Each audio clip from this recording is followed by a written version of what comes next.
Thank you so much. सभी को प्यार भरा नमस्कार। Very good morning to all of you. आशा करता हूँ सब लोग स्वस्थ हैं, ठीक हैं, मस्त हैं। आपकी सेहत को और अच्छी तरीके से बढ़ाने के लिए और सेहत देने के लिए ई बैटरियम ने और एक नया प्रोडक्ट आप सभी लोगों के लिए उपलब्ध करवाया है, जिसका नाम है ई बायोटोरियम इज मोर पावर। कल के सेशन में भी हमने इंट्रोडक्टरी पार्ट देखा था, आज भी हम उस प्रोडक्ट को जनरलाइज तरीके से जानने का प्रयास करेंगे। तो इस प्रेजेंटेशन को शुरू करने से पहले मैं ये बताना चाहूंगा कि हमारी जो हेल्थ है वो बहुत इंपॉर्टेंट है हमारे पूरे परिवार के लिए, हमारे समाज के लिए, क्योंकि ऐसा कहा जाता है कि आपका खुद का आपकी खुद की जो जिंदगी है उसके ऊपर आपका सिर्फ 10% हिस्सा है। सिर्फ 10% हिस्सा आपके ऊपर आपका खुद का है, बाकी 90% जो हिस्सा है वो आपके परिवार, आपके मित्र, बाकी सब लोगों का। इसीलिए आपके सेहत का ध्यान रखना बहुत ज्यादा जरूरी है। तो आज हम ऐसे प्रोडक्ट के बारे में जानकारी लेने वाले हैं जो आपको आपके शरीर के अंदर लगने वाले हर सेल को, हर ऑर्गेनेल को, हर सिस्टम को जो न्यूट्रिशन लगता है उसको अपना खुद का काम करने के लिए वो देने का बहुत अच्छा प्रयास हमने इस प्रोडक्ट के माध्यम से आपको उपलब्ध करके दिया है। देखते हैं इस प्रोडक्ट की क्या क्या खूबियां हैं, क्या इसके अंदर इंग्रेडिएंट्स हैं, किस तरीके से वो काम करते हैं, और साथ में ये भी हम देखेंगे कि हमारे शरीर के अंदर कौन से सिस्टम किस तरीके से वर्क करती हैं और उनको क्या क्या चीजें लगती हैं खुद को सुचारू रूप से चलाने के लिए। चलिए ज्यादा ना समय गंवाते हुए इस प्रेजेंटेशन को शुरू करते हैं। मेरी स्लाइड अगर शेयर हो जाए तो जस्ट हम मुझे बता दीजिएगा।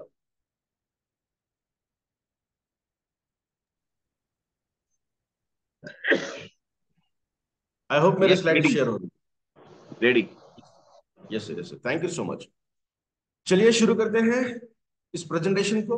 सबसे पहले ऊपरी हिस्से में आपको जो तस्वीर दिखाई दे रही है, जहां पे घर में यूज किए जाने वाले मसाले आपको दिख रहे होंगे, वहां पे दालचीनी है, इलायची है, लौंग है, ब्लैक पेपर है, तेज पत्ता है। तो ये सारी जो चीजें हैं ना, ये बहुत ज्यादा इसेंशियल रोल प्ले करती हैं हमारे बॉडी को अंदर से न्यूट्रिशन देने की।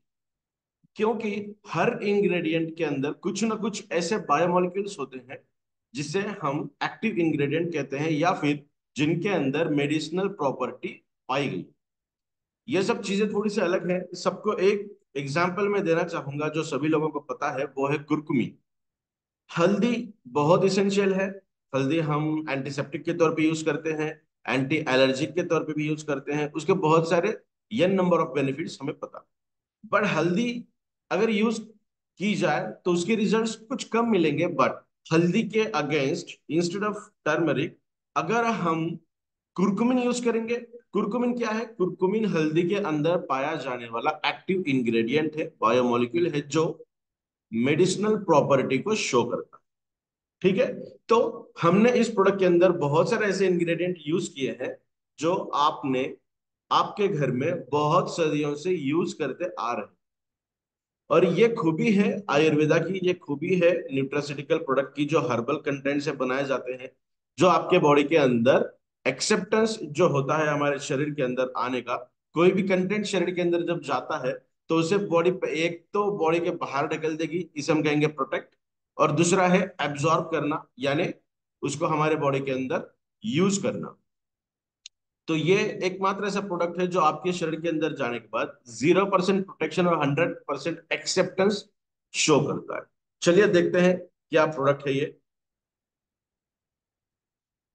सबसे पहले ये प्रोडक्ट को बनाने के पीछे जो मनीषा थी वो थे मार्केट के अंदर की जो मिसिंग लिंक है, मिसिंग कड़ी है, उस मिसिंग लिंक को ढूंढना और उसके लिए कोई ऐसा प्रोडक्ट बनाना जो उस मिसिंग लिंक को, उस वैकेंसी को ओवरकम कर दे। तो सबसे बड़ा जो मार्केट है, सबसे बड़ी दिक्कत वाली बात आज के डेट में जो है वो है न्यूट्रिशन। बिकॉज आप देखिए, बहुत सारे डाइटिशियन, बहुत सारे न्यूट्रिशनल क्वालिफिकेशन आज की डेट में होने लगी है, क्योंकि हेल्थ के अंदर सुधार लाने का जो दौर चल रहा है वो काफी तेजी से बढ़ रहा है। बट फिर से मैं ये खुद का जो मेरा परसेप्शन है वो ऐसा है कि मैं दिन में अगर 2 बार खाना खाता हूं तो कौन से खाने में कौन सी चीज कितनी मात्रा में होनी चाहिए वो तय कर पाना।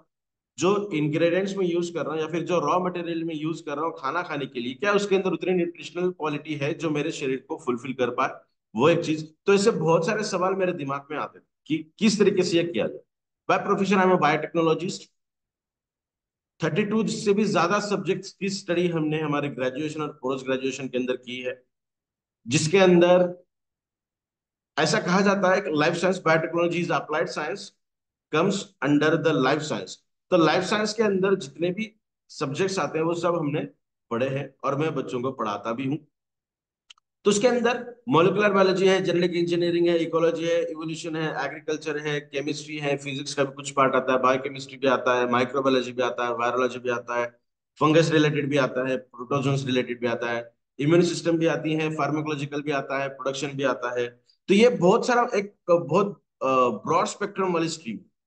तो जब हम न्यूट्रिशन के ऊपर सोचने लगे तो हमें ये पता चला कि बॉडी के अंदर बहुत डिफिशियंसी आज की डेट में पाई गई है, ना सिर्फ इंडिया बट ग्लोबल की बात करेंगे। बट इंडियन सबकॉन्टिनेंट की अगर हम बात करें या फिर हमारे भारत देश की बात करें तो वी आर डेवलपिंग, हम फुल्ली डेवलप्ड नहीं है, हम डेवलपिंग के अंदर है। तो बहुत बार आपने भी ये सुना होगा कि जो फर्स्ट क्वालिटी वाला मटेरियल होता है, चाहे फ्रूट्स की बात करेंगे या और कोई चीज, वो बाहर, भारत के बाहर सबसे पहले भेजी जाती है, फर्स्ट क्वालिटी। तो क्या ये मानना उतना लॉजिकली ठीक है कि हम सबसे सुपीरियर खाना खा रहे हैं? नहीं। तो इसीलिए ये जो न्यूट्रिशन वाला जो सेक्टर है वो मार्केट में सबसे बड़ा मिसिंग लिंक। और न्यूट्रिशन आपके शरीर के अंदर जाने के बाद ही आपको मिलेगा। ठीक है। तो एक तो मैग्नीशियम मैग्नेटिज्म थेरेपी से जो प्रोडक्ट हमारे पास है वो तो हमारे बॉडी को अलाइन करने का काम करती है एक्सटर्नली। तो सागर सर का ये भी मानना था कि एक्सटर्नली तो हमने बहुत अच्छा काम किया ही है, बट क्या हम कुछ ऐसा प्रोडक्ट ला सकते हैं जो हमारे शरीर के अंदर जाने के बाद हमारे हर पेशी को, हर सेल को उतनी ताजगी दे जितना हम चाहते हैं? तो उनके ये सोच के साथ हमारी भी फ्रीक्वेंसी मैच हुई और हमने कोलैबोरेट किया है, और आज ये प्रोडक्ट सिर्फ और सिर्फ एक्सक्लूसिवली ई बैटोरियम के प्लेटफॉर्म पे अवेलेबल है। तो उस प्रोडक्ट का नाम है ई बैटोरियम हिबारेज मोर पावर। देख सकते हैं इस तरीके से वो दिखेगा। तो देखिए जो सॉल्यूशन हमने निकाला है इस न्यूट्रिशन का, वो सॉल्यूशन सिर्फ और सिर्फ ये प्रोडक्ट के अंदर आपको दिखाई देगा। तो आप ये कहोगे कि यहाँ पे तो न्यूट्रिशन के अंदर तो बहुत सारी चीजें हमने बताई हैं, इसेंशियल थिंग्स बताई हैं, अमीनो एसिड्स बताए हैं, विटामिन बताए हैं, न्यूट्रास्यूटिकल्स बताए हैं, बहुत सारी चीजें उसके अंदर है। तो क्या ये संभव है कि ये प्रोडक्ट के अंदर ये सारी खूबियां हैं? तो उसी को जानने के लिए ये प्रेजेंटेशन आपके सामने उपलब्ध है। तो चलिए देखते हैं। हमारा जो पूरा शरीर है वो शरीर 11 अलग अलग सिस्टम से बनता है। मैं सिस्टम की बात कर रहा हूँ, मैं ये नहीं कहता हूँ कि ऑर्गेनल ये ऑर्गेनल ये काम करेगा, वो बहुत माइनर चीज हो जाएगी, उसको समझाने के लिए बहुत सारा समय लगेगा। और जो नॉन साइंस बैकग्राउंड से बिलोंग करते हैं उनको काफी हार्ड जाएगा। तो इसीलिए जनरलाइज्ड हम बात करेंगे, मोटा मोटी जो चीज समझ में है उसी के ऊपर बात करेंगे। तो हमारा पूरा शरीर जो बनता है वो 11 अलग अलग प्रणालियों से बनता है, 11 अलग अलग सिस्टम से बनता है। तभी ये सर के ऊपर का जो है वो पहली सिस्टम है, सर्कुलेटरी सिस्टम, जो फर्स्ट यहाँ पे हमने दिए। तो हिंदी में दिया है परिसंचरण प्रणाली, माने रक्त अभिसरण जिसे हम कहते हैं। ब्लड सर्कुलेटरी मैकेनिज्म जो हमारे शरीर के अंदर होता है वो, जो ब्रेन से लेके फुट तक हर हिस्से के लिए काम करता है। नेक्स्ट वन डाइजेस्टिव है।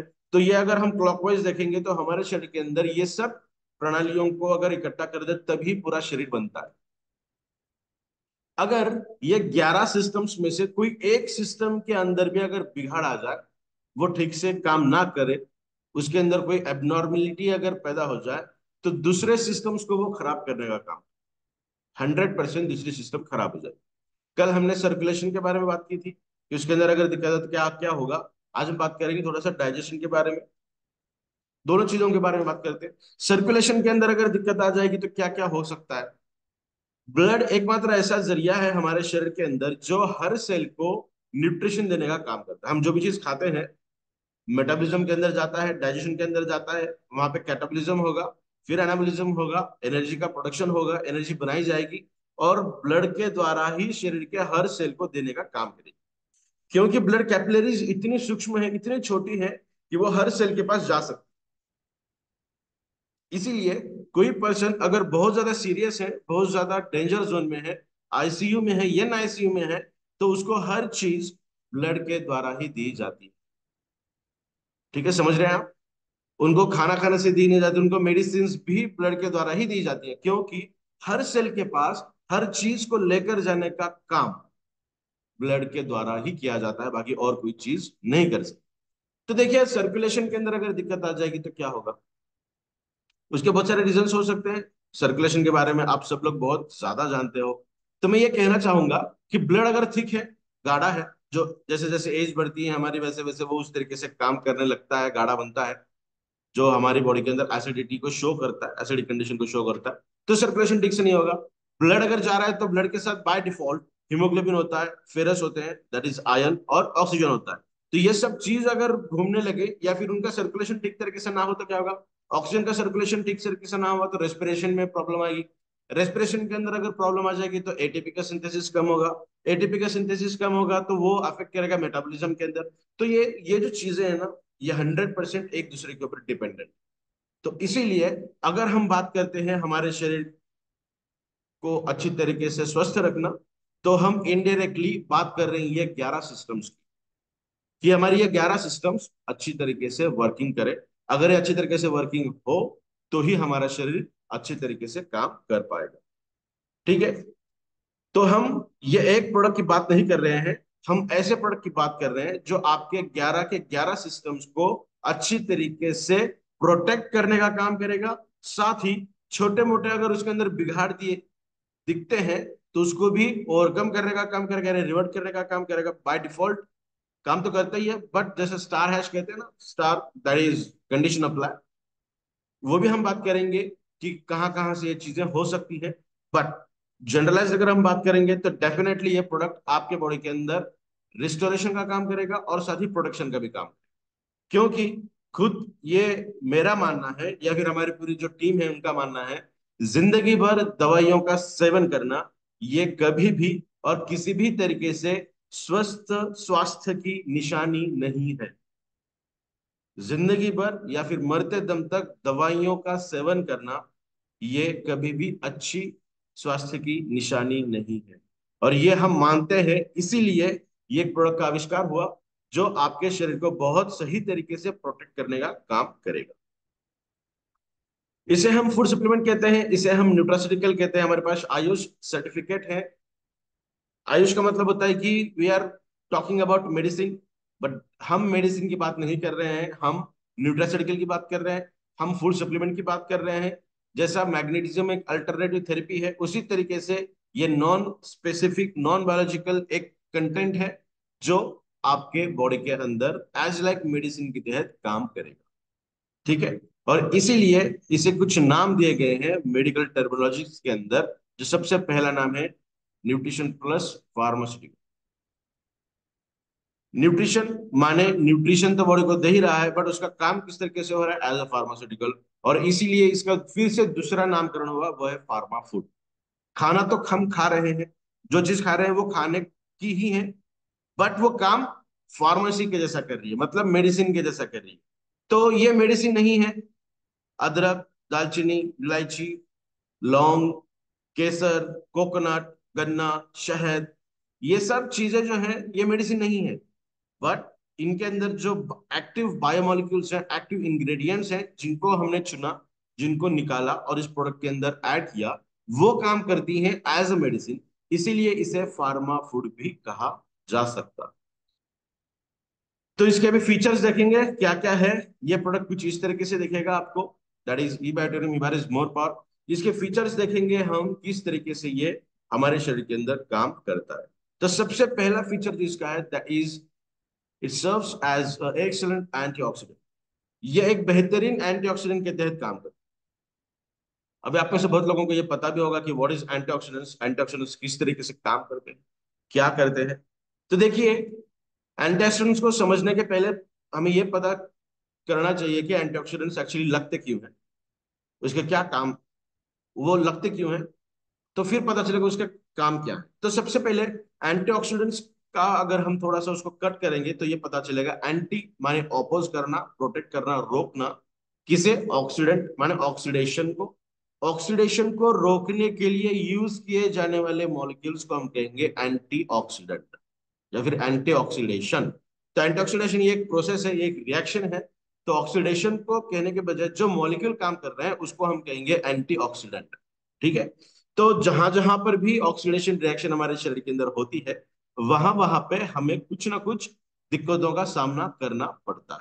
वो भी हम देखेंगे किस तरीके से। प्रेजेंटेशन के अंदर शायद वो चीज नहीं है, बट मैं एक्सप्लेन करूंगा, समझने का प्रयास करिए। ऑक्सीडेशन पहले देखते हैं क्या है। जो पहली इमेज आपको दिख रही है, दैट इज अ कार। तो वो खराब हो चुकी है, रस्ट हो चुकी है, गल गई है। उसके रीजन क्या है? वो बनी है मेटल से, आयन से, लोह से। उसको रस्ट करने के लिए क्या क्या कारणीभूत है? पानी और ऑक्सीजन। ये तीनों का अगर संगम हो जाएगा तो वहां पे चीज खराब होनी ही है। और इस प्रेजेंटेशन को शुरू करने के पहले हमने ये कहा कि ब्लड के अंदर ऑक्सीजन तो ऑलरेडी है, या फिर ऑक्सीजन के सिवा तो हम जिंदा ही नहीं रह सकते। ठीक है, तो ऑक्सीजन तो है ही। ऑक्सीजन के साथ साथ ब्लड के अंदर आयन है और हीमोग्लोबिन। एक ऑक्सीजन है, दो हीमोग्लोबिन है उस ऑक्सीजन को पकड़े हुए, और ये दो हीमोग्लोबिन को ऊपर से दो और नीचे से दो, चार फेरस आयन है, दैट इज आयन, लोह जिसे हम कहते हैं। तो चार लोह जकड़ के रखते हैं दो हीमोग्लोबिन को, और दो हीमोग्लोबिन जकड़ के रखते हैं एक ऑक्सीजन के मॉलिक्यूल। तो इतना इंपॉर्टेंट है ऑक्सीजन हमारे शरीर के अंदर कि उसको दो अलग अलग प्रोटेक्शन के साथ पूरे बॉडी के अंदर उसको घुमाया जाता है। तो रस्टिंग करने के लिए, गलाने के लिए तीन चीजें कारणीभूत है। एक तो लोह का प्रेजेंस, दूसरा ऑक्सीजन, और तीसरा पानी।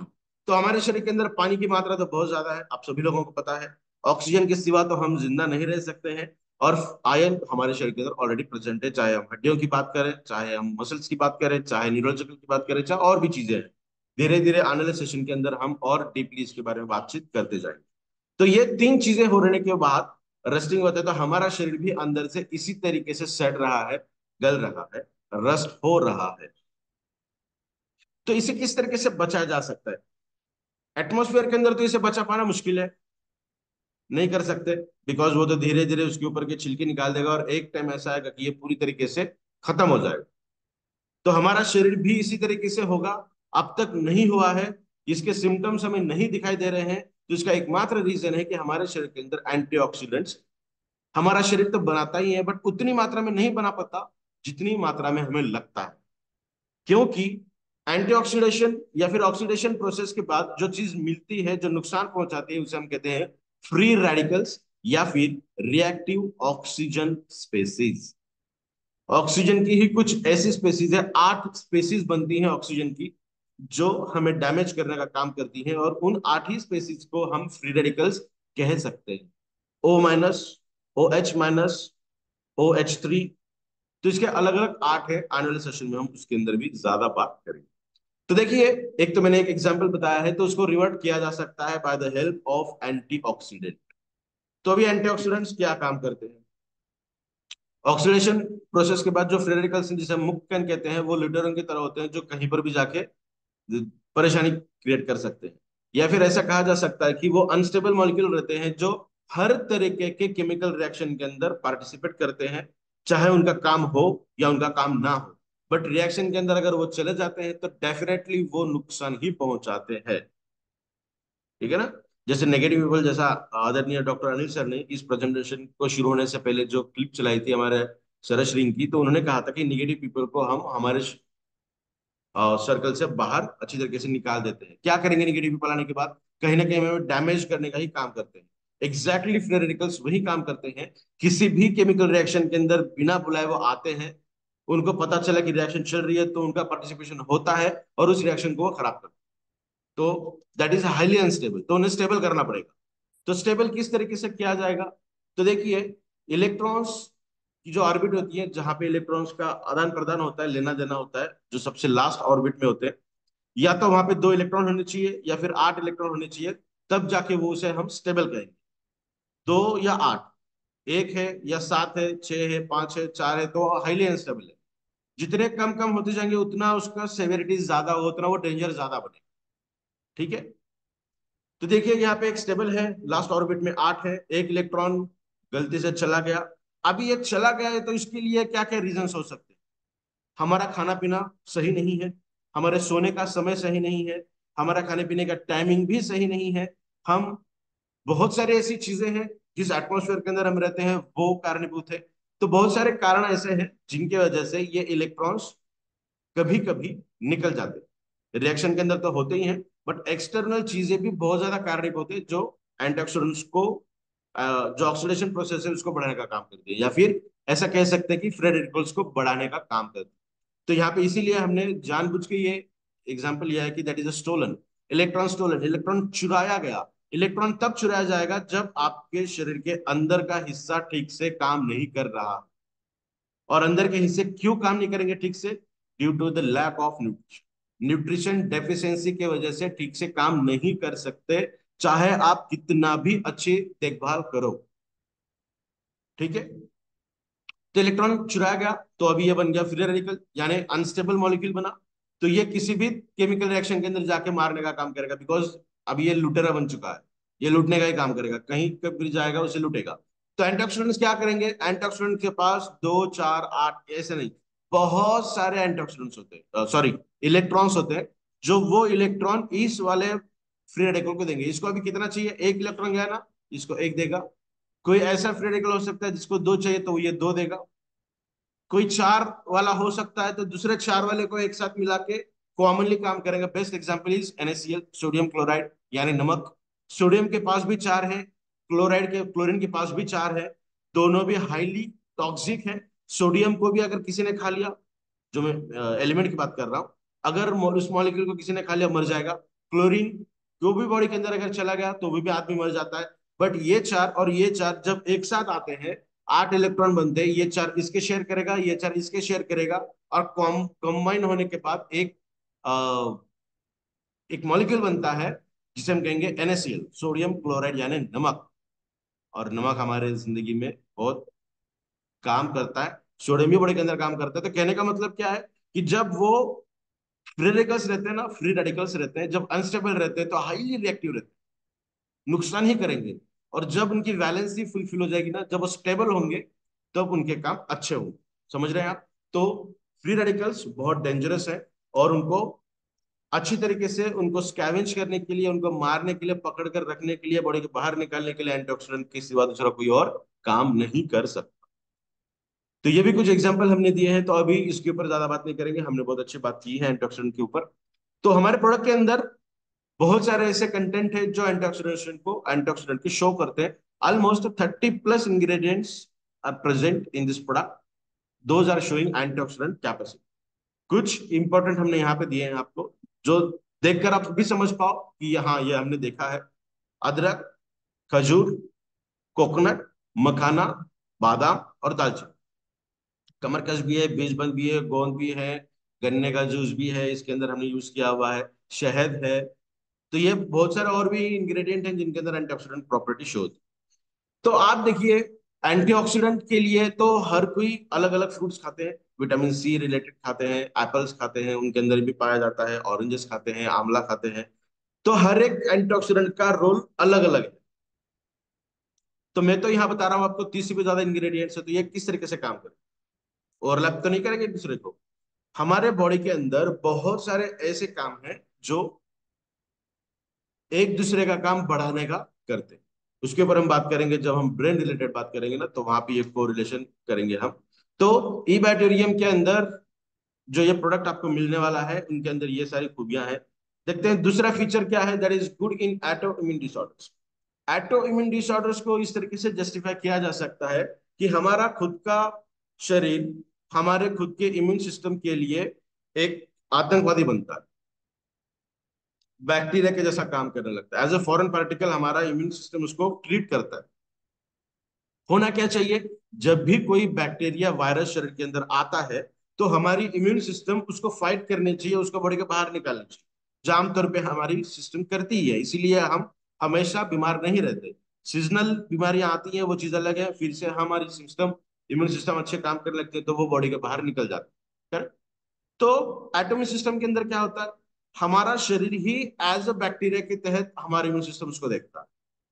तो जिसको प्रोटेक्ट करना है, उसको प्रोटेक्ट करने के बजाय उसको ही मारने का काम, उसको ही डैमेज करने का काम किया जाता है। इसीलिए इसे नाम दिया है autoimmune disorder. Automatic immune system की वजह से होने वाले disorder, that is autoimmune disorder. तो ये बहुत लंबी कहानी है एटो इम्यून सिस्टम की। लगभग 400 से भी ज्यादा डिसीजेस एंड डिसऑर्डर्स इस कैटेगरी के अंदर आती हैं। और ये बताते हुए मुझे हैरानी भी होती है कि आज लगभग 90% से भी ज्यादा जो डिसीजेस एंड डिसऑर्डर्स है, वो एटॉमिक डिसऑर्डर्स के अंदर आती है। दैट इज, जो अभी हमने बात की, गलत लाइफस्टाइल, जो हमें लाइफस्टाइल चेंज हुई है। रात को 10 बजे सोना चाहिए, सुबह 4 बजे उठना चाहिए। रात को 11 से लेकर रात के 2 बजे तक ये जो समय होता है, बेस्ट समय होता है हमारे ब्रेन को हील होने के लिए। कहते हैं ना, हम हमारा खुद का शरीर ही हमें बहुत तंदुरुस्त रखता है ना। तो ये कब होगा? जब हमारे बॉडी को कंट्रोल करने के लिए हार्मोन्स, एंजाइम्स उस तरीके से बने जो हमारे बॉडी को अच्छा काम करने के लिए शुरू करेंगे। करेक्ट। वो अच्छे कब बनेंगे? जब हम उसको उनको बनने के लिए जो समय लगता है वो हम दें। चाय बनने के लिए 10 मिनट का समय लगेगा और हम 1 मिनट के अंदर चाय बनाएंगे, तो क्या वो चाय पीने के लायक होगी? लाल तो दिखेगी, चाय के जैसा दिखेगी, बट क्या उसके अंदर वो क्वालिटी रहेगी? बिल्कुल नहीं रहेगी। तो हमारे शरीर के अंदर भी वो चीज है, अगर हम उसको सही समय दें तो वो अच्छे हील हो पाएगा। अब हमने समय तो सही दिया, हमने 10 मिनट तो चाय के लिए रखा, बट उसके अंदर हमने चाय की पत्ते भी नहीं डाली, हमने पानी भी नहीं डाला, हमने दूध भी नहीं डाला, तो क्या चाय बनेगी? नहीं। तो हीलिंग प्रोसेस के लिए लगने वाले जो टूल्स हैं इन टर्म्स ऑफ न्यूट्रिशन, वो भी देना उतना ही जरूरी है। और उसे समझने के लिए ही ये आज का प्रेजेंटेशन आपके साथ। तो वो नहीं मिल पा रहा, इसीलिए एटॉमिक डिसऑर्डर्स हमें होने लगे। तो 400 से भी ज्यादा है एटॉमिक डिसऑर्डर्स। देखते हैं कुछ हमने यहाँ पे कैटेगराइज किए हैं। ये एक जाइंट सेल मायोकार्डिटिस एक ऐसा है, यहाँ पे आप देख सकते हैं। लेफ्ट वाला जो हार्ट है वो नॉर्मल हार्ट है, राइट वाला हार्ट जो बिगर हमने बताया है, एक्चुअली दिखाया क्योंकि समझ में आए, तो वो जो बड़ा है वो एबनॉर्मल है, उसके अंदर एक डिसीज दिया गया है, that is giant cell myocarditis. देखते हैं ये एक्चुअली क्या है। तो आई होप यहाँ पे आप देख पा रहे हो, ये जो एरिया है ना, मेरा कर्सर घूम रहा है शायद, यस यस, ये जो हिस्सा है ना, ये यहाँ पे बहुत छोटा है, इसको ये वाले हिस्से को बड़ा करके दिखाया है, तो ये इतना डेंस है, इतना मोटा है, जो ब्लड हमारे हार्ट के अंदर काम कर रहा है। कि क्या काम करता है वो वॉल, उसके बारे में हम फिर कभी देखेंगे। तो देखिए ये जो डिसीज है ये क्या होगा, तो ये जो वॉल है ना, ये वाला जो बड़ा हिस्सा है वो कम हो गया, यहाँ पे देख सकते हैं आप, जो इतना बड़ा था वो अभी बहुत छोटा हुआ। तो हार्ट की पंपिंग रेट कम होगा, हार्ट की जो भी समस्या है वो दिखने लगेगी हमें। तो ये एक एटोमिक डिसऑर्डर। तो इस और जितने भी तरीकों के एटो इम्यून डिसऑर्डर्स आज के डेट पे प्रेजेंट है, उनमें से almost, I am talking about almost, not 100%, almost atomic disorders are, वो हो सकते हैं revert. We can revert them by utilising proper medicine in terms of nutrition. जैसे हमने कहा कि ये फार्मा फूड है, तो by utilising pharma food we can actually revert the almost type of auto immune disorders. तो ये बहुत अच्छी बात है कि हम इसे रिवर्ट कर सकते हैं। तो इसके अंदर क्या क्या चीजें आती हैं? Cirrhosis, Graves disease, psoriasis. Psoriasis का मतलब होता है स्किन की जो डिसीजेस हैं, और ये बताते हुए बहुत अच्छा लगता है कि मेडिकल टर्मिनोलॉजी के अंदर सोरियासिस के लिए एक्सटर्नल एप्लीकेशन की ही मेडिकेशंस दी जाती हैं ताकि प्रोटेक्ट किया जाए। बट ये जो प्रोडक्ट है आपको जो मिल रहा है, इबाटोरियम इबारिस मोर पावर, ये ऐसा प्रोडक्ट है जो सोरियासिस को अंदर से खत्म कर देगा। और हम कहते हैं ना कि आयुर्वेदा सिम्टम्स के ऊपर काम नहीं करता, वो जड़ के ऊपर काम करता है। एक्चुअली में ये प्रोडक्ट जड़ के ऊपर काम करेगा। आप इसके रिजल्ट्स बहुत सारे देख सकते हैं। तो देखिए, आपके ब्रेन से लेके फुट तक आपके शरीर के अंदर अलग अलग हिस्सों में अलग अलग डिसीजेस मिलती हैं, जो कैटेगरी के अंदर आती है एटोइम्यून डिसऑर्डर्स। ठीक है। यहाँ पे भी कुछ हमने बताया है, कंफ्यूजन हो या गट रिलेटेड इश्यू हो, स्किन, तो ये सब चीजें ही आती हैं एटोइम्यून डिसऑर्डर्स के अंदर। तो इसको भी बहुत इजी तरीके से हम रिवर्ट कर सकते हैं। नेक्स्ट इसका फीचर है in the silent killer. Silent killer दो हैं इंडिया की, अगर हम बात करेंगे तो सबसे बड़ा और पुराना साइलेंट किलर जिसके बारे में हम बात करने वाले हैं अभी, that is nothing but the arthritis. Arthritis एक ब्रॉड स्पेक्ट्रम, उसको अगर हम छोटा छोटा कैटेगरी के अंदर करें तो सबसे पहले है जॉइंट पेन। उसके बाद आता है रिमेटेड अर्थराइटिस, माने बादल आ गए, ठंड के दिनों में जकड़न महसूस होना, और जब बादल हट गए तो अच्छा महसूस होना, दैट इज रिमेटेड अर्थराइटिस, जिसे हम वात कहेंगे, उसकी वजह से होता है। और ऑस्टियोपोरोसिस है, ऑस्टियोपेनिया है, स्केलिटल पेन है, बोन पेन हो सकते हैं, फ्रैक्चर हो सकता है, मस्कुलर डिस्ट्रॉफी हो सकती है, मसल्स फाइब्रोसिस हो सकता है। ये सब चीज आती है अंडर अर्थराइटिस। तो हम एक एक हिस्से की बात नहीं कर रहे हैं, हम जनरलाइज बात करें अर्थराइटिस। तो अर्थराइटिस के अंदर जो भी चीजें आती हैं सभी के ऊपर ये लागू होगा। ठीक है। तो अर्थराइटिस को साइलेंट किलर क्यों कहा जाता है, उसके ऊपर हम आने वाले स्लाइड्स के अंदर बात करें। देखिए, कैल्शियम की डेफिशिएंसी होना ये सबसे बड़ा कारण है अर्थराइटिस के लिए। सही है। कैल्शियम के अलावा और एक चीज है जो अर्थराइटिस को ट्रिगर करती है, चालू करती है, दैट इज विटामिन डी। जब तक आपके शरीर के अंदर विटामिन डी नहीं रहेगा तब तक कैल्शियम अपना काम नहीं कर सकता। आपके शरीर के अंदर 1 kilo, 2 kilo, 10 kilo, 50 kilo calcium पड़ा हुआ है, वो पड़ा हुआ ही है, वो काम ही नहीं कर पाएगा, क्योंकि बॉडी के अंदर उसे एब्जॉर्ब करने के लिए विटामिन डी लगेगा। चाहे हम विटामिन डी बाहर से ले भी रहे हैं तो वो उतनी पोटेंट तरीके से नहीं आएगा विटामिन डी। क्यों? और अगर और उसको एनहांस करना चाहूं तो ये भी कह सकते हैं हम कि विटामिन डी भी अगर 1 किलो आपके शरीर के अंदर पड़ा हुआ है, फिर भी वो उतने पोटेंट तरीके से काम नहीं करेगा, बिकॉज विटामिन डी जो हम लेते हैं वो विटामिन D2 हमारे शरीर के अंदर आता है, that is non functional vitamin D.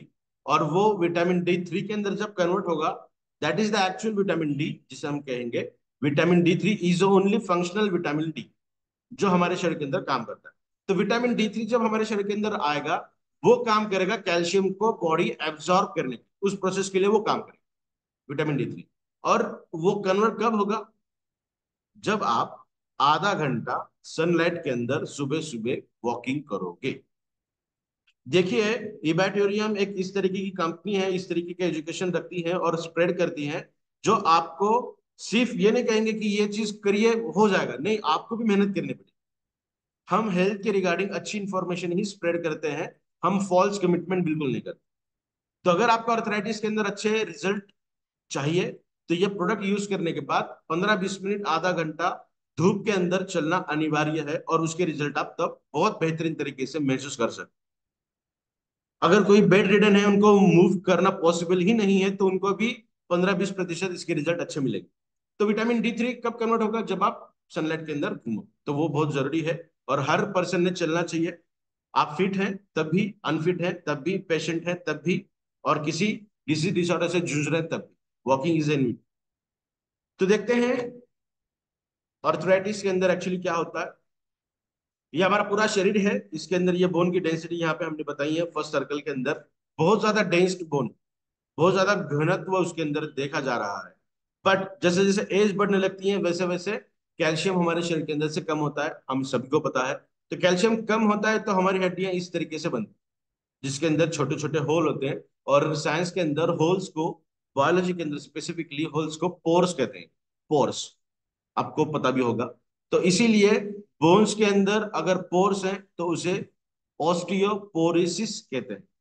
Osteo का मतलब होता है बोन्स, पोर्स का मतलब होता है छेद। तो ऑस्टियोपोरोसिस का मतलब क्या? हमारे हड्डियों के अंदर इतना कैल्शियम कम हो चुका है कि वहां पे छोटे छोटे छेद दिखाई दे रहे हैं। और अगर देखिए यहाँ पे इतना ही छोटे छोटे हिस्सों से हड्डियां जुड़ी है, तो इसको थोड़ा ही अगर हम मार दें तो क्या ये ब्रेक हो सकते हैं? यस, ब्रेक हो सकते हैं। तो इसे साइलेंट किलर क्यों कहते हैं? कि हड्डियों के अंदर का कैल्शियम कितना कम हुआ है ये हमें बाय फिजिकल अपीयरेंस नहीं पता चलता, पोटेंटली नहीं पता चलता। और हम ठोस सतह पे थोड़ा सा जल्दी बैठ जाएं, हार्ड सरफेस पे बैठ जाएं, या फिर कहीं चलते चलते थोड़ी सी ठेस लग जाए हमें, वहां पे अगर फ्रैक्चर हो जाता है या बहुत ज्यादा पेन होने लगता है, वहां पे इन्फ्लेमेशन अगर बहुत ज्यादा होने लगा है, तो इसका मतलब आपके बॉडी के अंदर कैल्शियम की मात्रा कम है।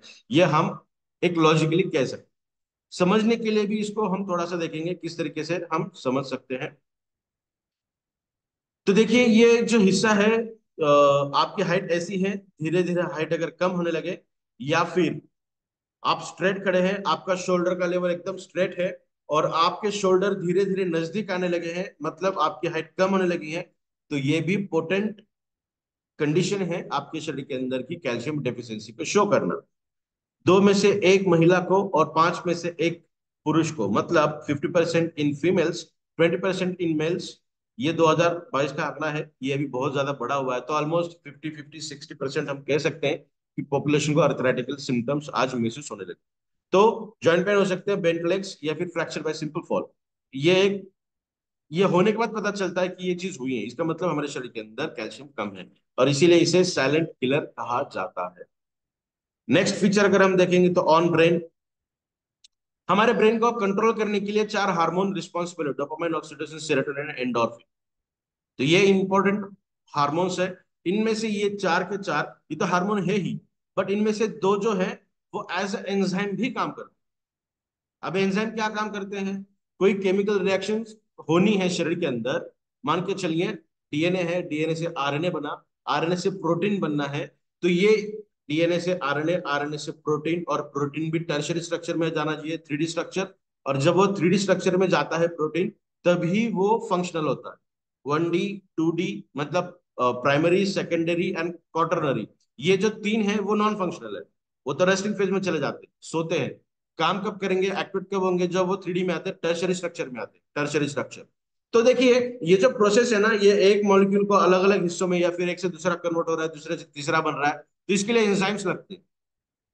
तो एंजाइम्स क्या करेंगे, केमिकल रिएक्शन को स्पीड देने का काम करेंगे, या फिर एक मॉलिक्यूल से दूसरे मॉलिक्यूल के अंदर कन्वर्ट करने का काम करेंगे। तो कहने का तात्पर्य यह है, जैसा मैंने पहले के स्लाइड में भी कहा, कि ब्रेन का जब हम बात करेंगे तब हम देखेंगे कि कॉम्बिनेशन का क्या महत्व। तो कॉम्बिनेशन के अंदर क्या होगा, कोई चीज बहुत ज्यादा इफिशियंटली काम कर रही है और दूसरी चीज भी वो काम करने की काबिलियत रखती है, बट क्योंकि ये पता है कि ये बहुत अच्छी तरीके से काम करेगी, तो ये इसको और ज्यादा अच्छे तरीके से काम करने के लिए प्रेरित करेगी, जिसे हम कहेंगे एनहांसर, जिसे हम कहेंगे एक्टिवेटर, जो प्रोसेस को एक्टिवेट करने का काम कर रहे हैं। तो कॉम्बिनेशन के अंदर बहुत सारे मॉलिक्यूल्स ऐसे होते हैं जो एज अ कोफैक्टर काम करते हैं। किसी प्रोसेस को होने के लिए को फैक्टर, जैसे को आर्टिस्ट होते हैं ना, साइड हीरो होते हैं, मेन हीरो और साइड हीरो, जो उसको उभरने के लिए काम करते हैं, उसी तरीके से जो इंपॉर्टेंट रोल प्ले करते हैं उनको आगे बढ़ाने के लिए को फैक्टर, कोई एनहांसर, कोई चीज को बढ़ाने के लिए, कोई चीज को एक्टिवेट करने के लिए एक्टिवेटर। तो ये जो मॉलिक्यूल्स है ना, और प्रोडक्शन करने के लिए किसी को बनाना है तो प्रिकर्सर मॉलिक्यूल लगते हैं। एज लाइक कार को चालू करने के लिए बटन दबाना पड़ता है या फिर स्टार्टर देना पड़ता है, उसके बाद उस चाबी की या फिर स्टार्टर की कोई जरूरत नहीं है, गाड़ी ऑटोमेटिक चलेगी। जब बंद पड़ेगी फिर से स्टार्ट करना पड़ता है, इग्निशन देना पड़ता है। तो प्रोसेस को भी स्टार्ट करने के लिए, एक्टिवेट करने के लिए जो मॉलिक्यूल स्टार्टर के तहत काम करते हैं ना, वो सिर्फ उनको अलग से हम नहीं ले सकते। आपने कभी ये सुना नहीं होगा कि डॉक्टर ने एक्टिवेटर दिए हैं आपको, डॉक्टर ने उस प्रोसेस को और अच्छा करने के लिए सप्लीमेंट के तहत ये मॉलिक्यूल दिया जो काम करेगा। दैट इज नॉट पॉसिबल, वो खाने से ही मिलती है। इसीलिए कहा जाता है कि खाने के अंदर अलग अलग सीजनल चीजें होनी चाहिए, जो उस सीजन के लिए जो बॉडी के अंदर काम करना है उसको बढ़ाने के लिए वो पर्टिकुलर कंपोनेंट काम करता है। बट दुर्भाग्यवश साइंस इतना आगे बढ़ा है कि हर कोई चीज हर महीने हर सीजन में मिल रही है। मेरे बच्चों को तो ये बता पाना मुश्किल ही है कि कौन से सीजन में कौन सी चीज मिलती है, क्योंकि 12 महीने हर चीज मिल रही है, अवेलेबल है। तो हमारा शरीर उस तरीके से काम नहीं कर रहा है, हमारा शरीर सीजन के हिसाब से काम, समझ रहे हैं आप। तो देखिए, एक ये प्रोडक्ट क्यों बेहतरीन है, उसका मैं एक बहुत बड़ा यूएसपी बता रहा हूँ, that is a combination therapy. ये कॉम्बिनेशन के तहत काम, ठीक है। तो देखते हैं ब्रेन के ऊपर क्या काम करेगा।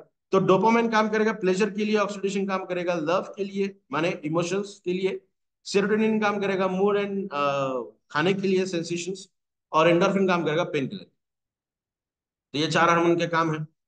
बट आप पिट्यूटरी की बात करेंगे, हाइपोथैलेमस की बात करेंगे, जो हमारे ओवरऑल बॉडी को कंट्रोल करने का काम करते हैं, हर अलग अलग हार्मोन को बनाने का काम करते हैं, या फिर दूसरे ग्लैंड को उनके हार्मोन बनाने के लिए मदद करते हैं एज अ को फैक्टर। तो ये इन दोनों ग्लैंड्स को भी कंट्रोल करने के लिए ब्रेन काम करता है, सही है, क्योंकि ब्रेन तो हमारे पूरे शरीर को कंट्रोल करने का काम करता है। तो हम यहाँ पे सिर्फ ये चार हार्मोन, ये चार काम करते हैं ऐसा नहीं बता रहे, ये तो समझने के लिए बता रहे हैं, इनके बहुत सारे काम, ठीक है ना। तो ये जो काम हमारे शरीर को कंट्रोल करने का करते हैं, तो इनके अंदर अगर इम्बैलेंस हो गया, ये अगर अपना काम ठीक तरीके से ना कर पाए, तो ये तो उनका जो एग्जैक्ट काम है वो तो ये है, इनके अंदर तो दिक्कत दिखाई देगी ही। बट इनके जो इनडायरेक्ट रोल, अनगिनत रोल हमारे शरीर के अंदर है, वहां पे भी इनके सिम्टम्स हमें दिखाई दे सकते हैं। तो ये प्रोडक्ट इन चार हार्मोन के रेगुलेट करने का काम करता है। मैं हमेशा रेगुलेशन की बात करता हूँ, मैं कंट्रोलिंग की बात नहीं करता हूँ। कंट्रोल का मानना होता है ऊपर जा रहा है तो उसको दबा दबा के नीचे करना, उससे ऊपर बढ़ने ना देना, दैट इज कंट्रोल। हम रेगुलेशन का काम करते हैं। बॉडी अगर चाहिए 10, 11 बन रहा है तो 10 की तरफ ला के रख देगा, 9 चल रहा है तो उसको बढ़ा के 10 करेगा। माने जो एक पैटर्न है, उस पैटर्न के अंदर उसको लाकर खड़ा करने की क्षमता ये प्रोडक्ट डेफिनेटली रखता है। तो देखिए, रेस्टिंग मेम्ब्रेन पोटेंशियल हमारे शरीर के अंदर जो इलेक्ट्रिकल इंपल्सेस काम करती हैं, इलेक्ट्रिकल सिग्नल्स, जिसे हम सिग्नलिंग कैस्केड कहेंगे, न्यूरोलॉजिकल के अंदर बात करेंगे हम वो। तो उसका मेम्ब्रेन पोटेंशियल जो होता है ना, -70 मिलीवोल्ट होता है। वो -70 millivolt as it is resting phase के अंदर ला के रखने का काम करता है। तो जब एक्साइट होगा तो वो बढ़ेगा, कम होगा। पर जब हम सोते हैं, रिलैक्सिंग कंडीशन में होते हैं, तो -70 मिलीवोल्ट हमारे बॉडी का इलेक्ट्रिसिटी होता है, जो ये प्रोडक्ट ला के रखने की क्षमता रखता है उस हद तक, जो हमारे बॉडी के रेस्टिंग के लिए काम करता है। ब्रेन को हेल्दी रखने के लिए ये सब चीजें लगती हैं, जिंक लगता है, मैग्नीशियम लगता है, कॉपर लगता है, आयरन लगता है, विटामिन बी सी ई लगती है, फोलेट लगता है, और भी चीजें लगती हैं। तो ये सब माइक्रो न्यूट्रिएंट्स को देने के लिए कौन से इंग्रेडिएंट हम यूज कर रहे हैं? शुगर केन, कमरकस, खजूर, आलमंड, कोकोनट। तो ये सब चीजें यहाँ पे आप पढ़ सकते हैं। हर इंग्रेडिएंट आप सदियों से खाते आए हैं। आपके डीएनए को भी पता है कि ये चीज हमारे शरीर में बहुत पुराने जमाने से आ रही है, तो इसको प्रोटेक्ट करने का सवाल ही पैदा नहीं। और इसीलिए ये प्रोडक्ट जब भी आप इंटेक करते हैं तो लगभग 15-20 दिन के अंदर आपको बहुत अच्छे रिजल्ट मिल सकते हैं, चाहे कोई भी तरीके से आप इसको यूज कर लें। ठीक है, ना सिर्फ ब्रेन की हेल्थ के लिए, बट डिप्रेशन, एंजाइटी या फिर स्ट्रेस, इनके लिए भी ये बहुत असरदार है। माइग्रेन के लिए भी असरदार है, डिप्रेशन के लिए भी है, मेंटल डिसेबिलिटीज के लिए भी ये प्रोडक्ट बहुत शानदार तरीके से काम करता है। मेंटल रिटार्डनेस के लिए भी ये प्रोडक्ट शानदार तरीके से काम करता है। तो ऐसा कहा जा सकता है ब्रेन रिलेटेड, ब्रेन की इफिशियंसी को ये बढ़ाएगा, प्रोटेक्ट करेगा, जो डैमेजेस हुए हैं उसको अगर पॉसिबल है तो ओवरकम करेगा। ब्रेन अगर ठीक तरीके से कंट्रोल्ड मैनर के अंदर अगर ये रखता है, तो जो चीजें ड्यू टू डिसेबिलिटी से हुई है वो फिर से ओवरकम हो सकते हैं। लॉजिकली भी हम ये देख सकते हैं। और नर्व सिस्टम के ऊपर भी ये शानदार तरीके से काम करता है। देखिए नर्व सिस्टम को क्या क्या काम करेगा ये। ठीक है, ये आयन चैनल्स, नर्व सिस्टम का मतलब होता है ब्रेन से सिग्नल मिलना और शरीर के हर सेल तक, हर हिस्से तक उस सिग्नल को पहुंचाना, और वापसी में जो मैसेज वहां से लेना है वो मैसेज लेके ब्रेन को देना। ब्रेन से मैसेज लेना, शरीर के विभिन्न हिस्सों को देना, और उनसे रिवर्ट लेकर वापस देना। जैसे कोई भी चीज करते हुए घर के मुखिया को हम कहते हैं ना कि हम ये करने जा रहे हैं, काम होने के बाद बताएंगे कि ये ऐसा ऐसा हुआ है। तो वैसा ब्रेन से क्या काम करना है वो लेकर जाना सिग्नल, और ब्रेन को फिर से वापस बताना कि ये ऐसा ऐसा हुआ है। ये फ्रैक्शन ऑफ सेकंड के अंदर काम करता है। तो ये काम करने के लिए, सिग्नल को एक्साइट करने के लिए, चालू करने के लिए ही मेमोरी पोटेंशियल लगता है। और वहां पे काम करेगा आपका सोडियम और पोटेशियम। इन दोनों की इक्विलिब्रियम अगर वहां पे मेंटेन है ना, इन दोनों की कॉन्सेंट्रेशन अगर ठीक मात्रा में मेंटेन है, तभी सिग्नल की एक्साइटेशन होती है, जिसे हम एक्शन पोटेंशियल कहेंगे। अगले स्लाइड के अंदर हम बात करने वाले हैं। तो देखिए ये समझना थोड़ा सा जरूरी है। आयन चैनल्स, आयन कोई भी हो सकता है, positive charge cation, negative charge anion. तो ये कोई भी आयन हो सकते हैं जो हमारे शरीर से सेल के अंदर जाना, सेल के बाहर निकल जाना। ठीक है ना? तो शरीर के अंदर अगर जा रहे हैं तो काम करेंगे अच्छी तरीके से, और जो वेस्टेजियल प्रोडक्ट है वो सेल से बाहर निकालना। तो आने के लिए, जाने के लिए जो दरवाजे हैं उनको हम आयन चैनल कहेंगे। और वो चार अलग अलग तरीके से शरीर के अंदर काम करेंगे। लिगैंड गेटेड, जिनको कुछ टैगिंग दी जाती है, वो अगर है, मैच हुआ, तो ही काम करेंगी। मैकेनिकल, प्रेशर देना काम करता है, जो अगर प्रेशर दिया गया तभी वो ओपन होगी, अगर प्रेशर नहीं दिया गया तो वो बंद हो जाएगी। Next one is always open, आओ जाओ घर, तुम्हारा कोई दिक्कत नहीं, कभी भी आइए आप, कोई टेंशन नहीं है। यह हर कंटेंट हर किसी के लिए ओपन नहीं है, ये स्पेसिफिक चीजों, स्पेसिफिक आयंस के लिए ही है, समझने के लिए मैं बता रहा हूँ। और last one is voltage gated ions. Voltage gated का जहां पे, अगर मैं, जैसा मैंने कहा कि सोडियम काम करता है, तो सोडियम का कॉन्सेंट्रेशन वहां पे रहना बहुत ज्यादा जरूरी है। अगर मैं ये कहूँ कि 50 सोडियम आयन होने के बाद 1 मिली एम्पियर वोल्टेज बनता है, तब ये ओपन होगा। अगर 40 है तो ओपन होगा क्या? नहीं होगा। और वो ओपन नहीं होगा तो आगे की प्रोसेस नहीं होगी, जिसे हम कहेंगे न्यूट्रिशन डेफिशिएंसी।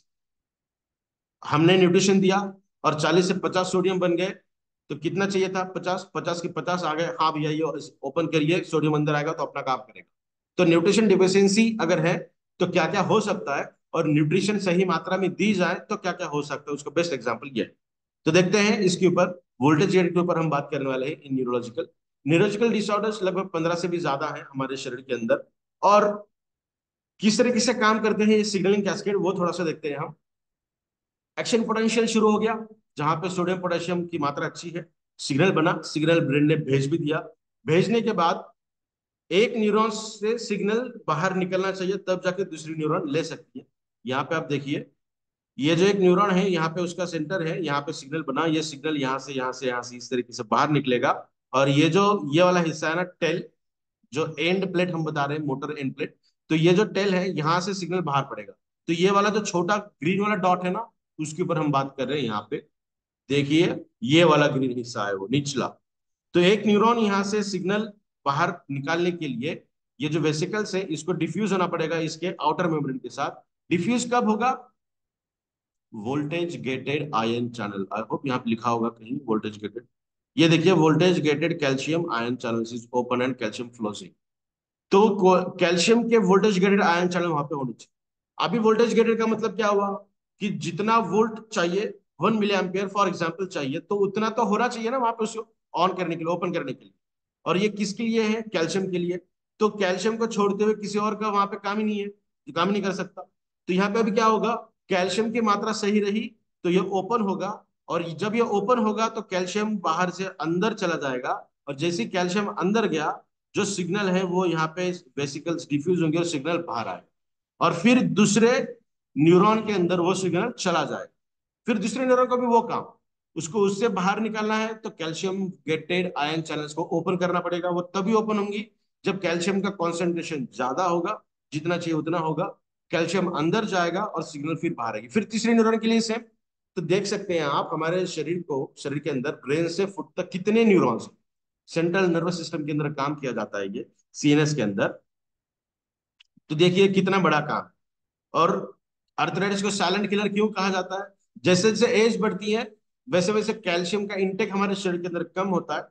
और कैल्शियम तो सबसे ज्यादा प्रेजेंट है बोन्स के अंदर 98%, और 2% हमारे दांत के अंदर, नाखून के अंदर, बाकी सब जगह पे हम कह सकते हैं। बट 98% तो बोन्स के अंदर है, हड्डियों के अंदर।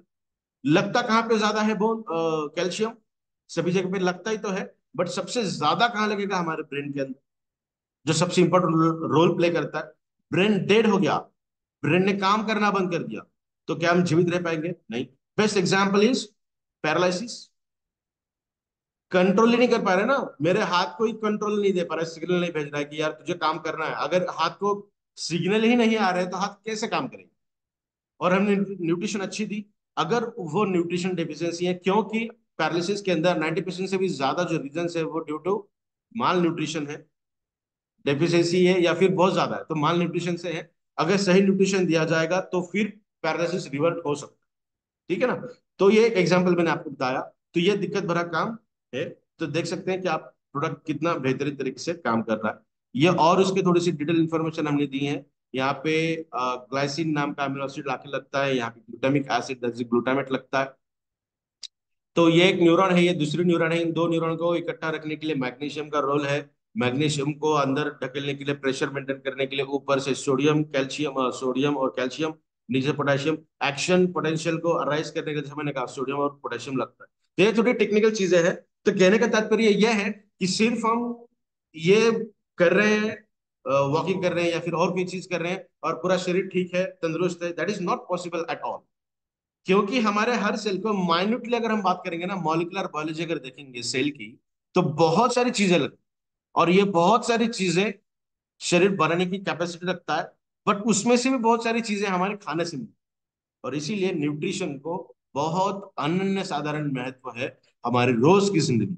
और ये बताते हुए बहुत अच्छी बात मुझे लगती है कि ये जो प्रोडक्ट आपके सामने है, that is is more power only on the platform of ई बॉटोरियम। तो ये खासियत रखता है, ये कैपेबिलिटी रखता है कि आपके शरीर के अंदर ये सब चीजों को ओवरकम कर दे।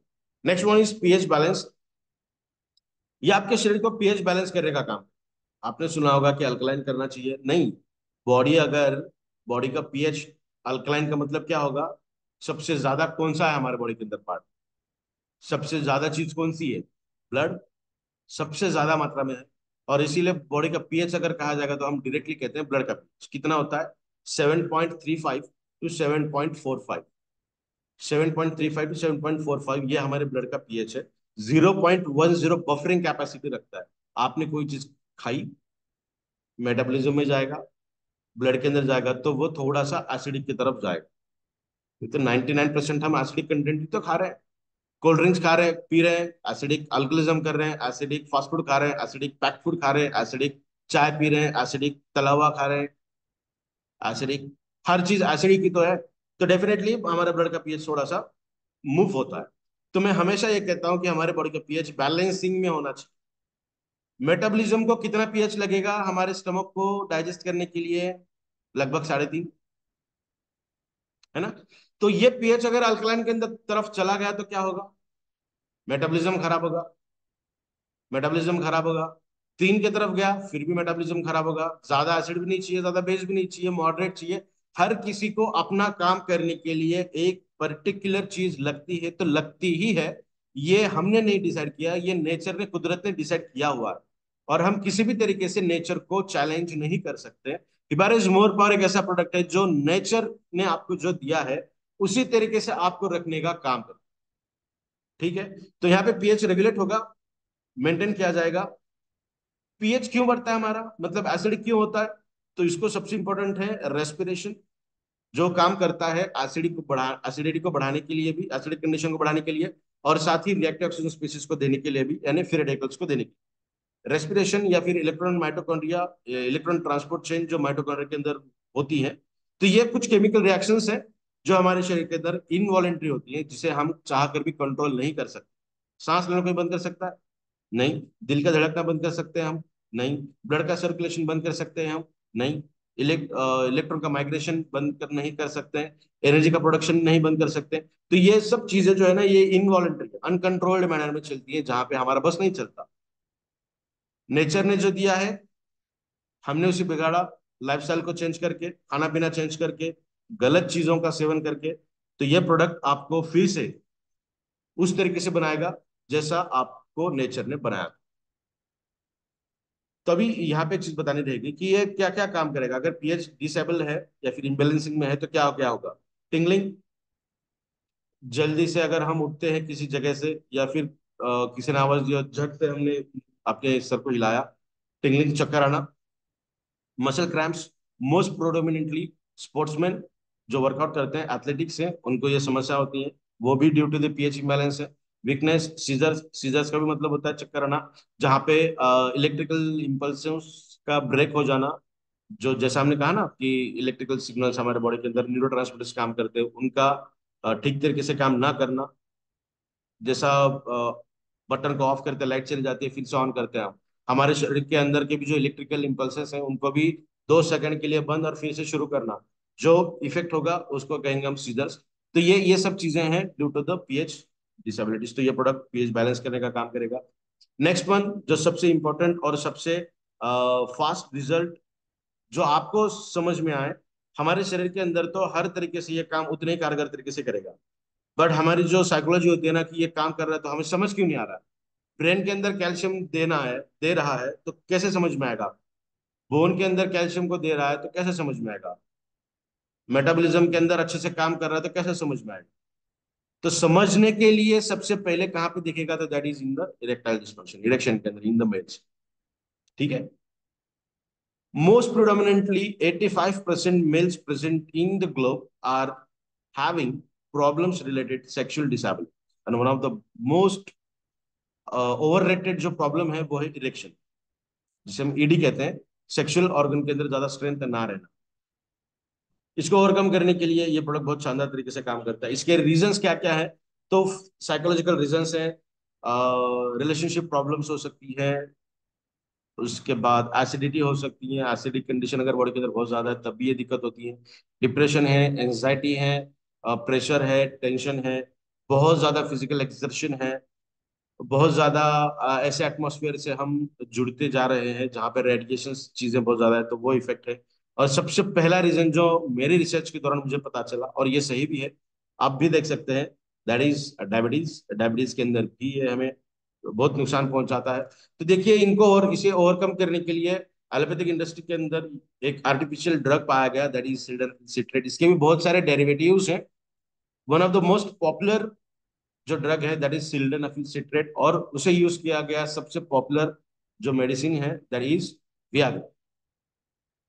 तो वियाग्रा एक ऐसा ड्रग है जो हमारे ब्रेन को कंट्रोल करने की इजाजत नहीं देता, उससे बढ़ाकर ऊपर लेकर जाता है आपके एक्साइटमेंट लेवल। मेरे शरीर को जितना टेस्टोस्टेरोन चाहिए उतना अगर मिले तो मेरा शरीर मेरे हिसाब से बहुत शानदार तरीके से परफॉर्मेंस कर सकता है हर चीज से। बट वो अगर बहुत ज्यादा एक्स्ट्रा अगर उसको मैं दे दूं, कंट्रोलिंग से बाहर दे दूं, तो मेरा फिजिकल शरीर, मेरा जो शरीर है उसे वो कैपेबल नहीं है कि इसको कंट्रोल कर पाए, क्योंकि वो ड्रग ही ऐसा है जो ब्रेन को कंट्रोलिंग करने की इजाजत ही नहीं देता है। जो कंट्रोलिंग करेगा कैस्केड है, उस कैस्केड को वो कट करता है। अगर हम कहना चाहे ना, हम दिखाना चाहे तो हर एक चीज को हम हमारे बॉडी के अंदर किस तरीके से काम कर रहा है, माइन्यूट से माइन्यूट चीजें हम बता सकते हैं। कोई ड्रग शरीर के अंदर आ रहा है, एब्जॉर्ब कैसे होगा, एब्जॉर्ब होने के बाद वो ड्रग किस तरीके से फैलेगा, फैलने के बाद वो कहाँ जाएगा, कितना असर करेगा, क्या क्या ड्रॉबैक्स होंगे, हर चीज हम माइन्यूट तरीके से मॉलिकुलर लेवल पे बता सकते हैं सेल के अंदर जाकर। ठीक है।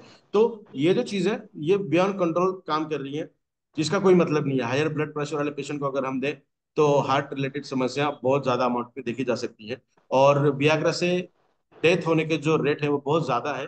और उन सब डेथ में से सबसे ज्यादा फर्स्ट डेथ जो कैटेगरी है वो होती है हार्ट स्ट्रोक, हार्ट का अरेस्ट होना, कार्डियक अरेस्ट जिसे हम कहेंगे, वो दिक्कत वहां पे आती है। तो हिबारिस मोर पर एक ऐसा प्रोडक्ट है,